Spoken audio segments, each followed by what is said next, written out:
ketenagakerjaan di Indonesia, perdagangan internasional, investasi, dan perpindahan tenaga kerja yang semakin terbuka memaksa Indonesia meningkatkan kualitas sumber daya manusia untuk tetap kompetitif. Ada 3 tantangan utama dalam bidang ketenagakerjaan. Yang pertama itu ada pengangguran, yang kedua produktivitas SDM, dan yang ketiga itu adalah kepastian hukum.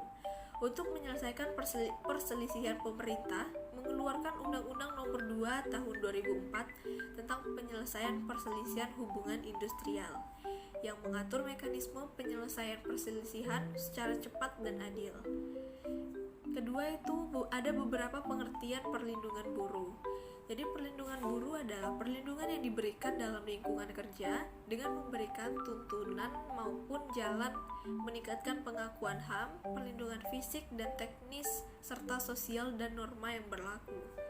Imam Supomo membagi perlindungan buruh menjadi 3 macam. Yang pertama itu ada perlindungan ekonomis, yaitu perlindungan yang berkaitan dengan usaha-usaha untuk memberikan penghasilan yang cukup memenuhi keperluan sehari-hari.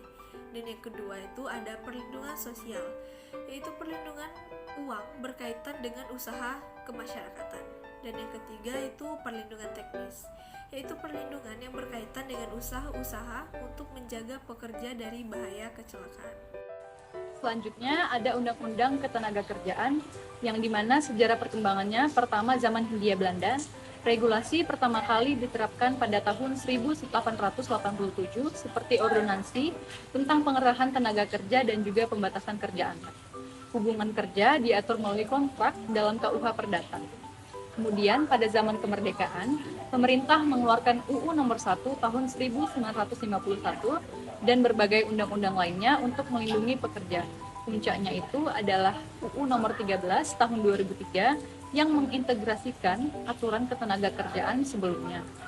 Selanjutnya, terdapat juga Undang-Undang Nomor 13 Tahun 2003 di mana undang-undang ini bertujuan meningkatkan perlindungan tenaga kerja, kesejahteraan pekerja, dan juga mendorong pembangunan nasional yang adil serta merata. Kemudian terdapat sistem peradilan hubungan industrial atau yang disingkat dengan PHI, di mana sejarah perkembangannya yaitu ada UU Nomor 2 Tahun 2004 tentang penyelesaian perselisihan hubungan industrial atau UU PPHI, lahir dari amanat UU Nomor 13 Tahun 2003 menggantikan UU Nomor 22 Tahun 1957 dan UU Nomor 12 Tahun 1964 yang dinilai sudah tidak relevan. Awalnya sengketa diselesaikan melalui Panitia Penyelesaian Perselisihan Pemburuan atau P4, namun kini penyelesaian dilakukan oleh Pengadilan Hubungan Industrial di bawah Mahkamah Agung. UU PPHI ini disahkan pada 16 Desember 2003 dan berlaku penuh sejak 14 Januari 2006. Kemudian yang kedua adanya penyelesaian perselisihan hubungan industrial.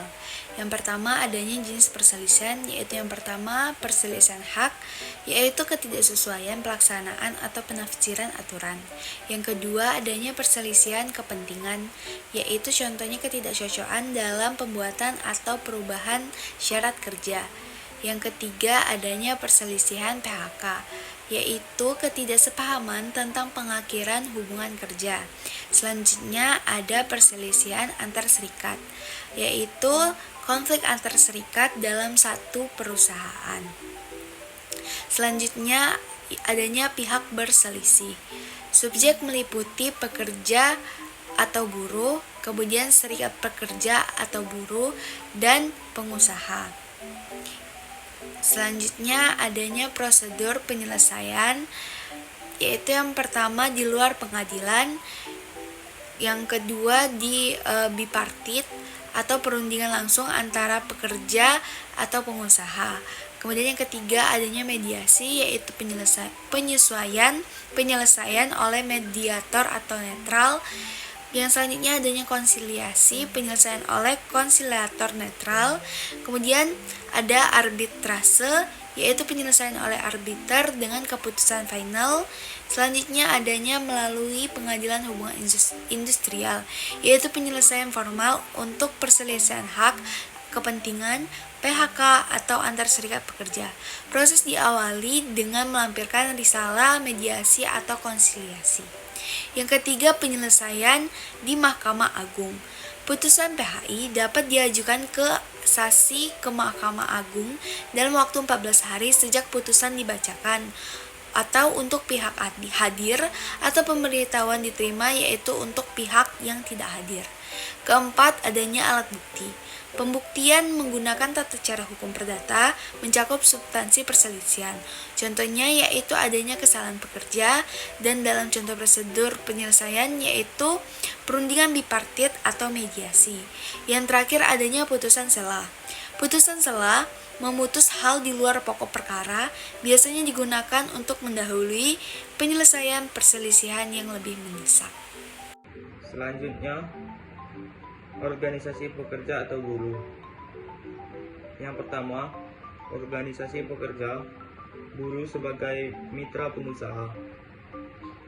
Dalam penjelasan Undang-Undang Nomor 21 Tahun 2000, sangat jelas dinyatakan bahwa pekerja atau buruh sebagai warga negara mempunyai persamaan kedudukan dalam hukum, hak untuk mendapatkan pekerjaan dan penghidupan yang layak, mengeluarkan pendapat dan berkumpul dalam satu organisasi, serta mendirikan dan menjadikan anggota serikat pekerja atau serikat buruh. Hak menjadi anggota serikat pekerja atau buruh merupakan hak asasi pekerja atau buruh yang telah dijamin dalam pasal 28 Undang-Undang Dasar 1945. Pekerja atau buruh merupakan mitra kerja pengusaha yang sangat penting dalam proses produksi dalam rangka meningkatkan kesejahteraan pekerja atau buruh dan keluarganya, menjamin kelangsungan perusahaan, dan meningkatkan kesejahteraan masyarakat Indonesia pada umumnya. Yang kedua, yaitu Undang-Undang Serikat Pekerja atau Buruh. Sangat penting untuk dipahami bahwa dalam pasal 42 Undang-Undang Nomor 21 Tahun 2000 mengatur sanksi terhadap serikat pekerja atau buruh.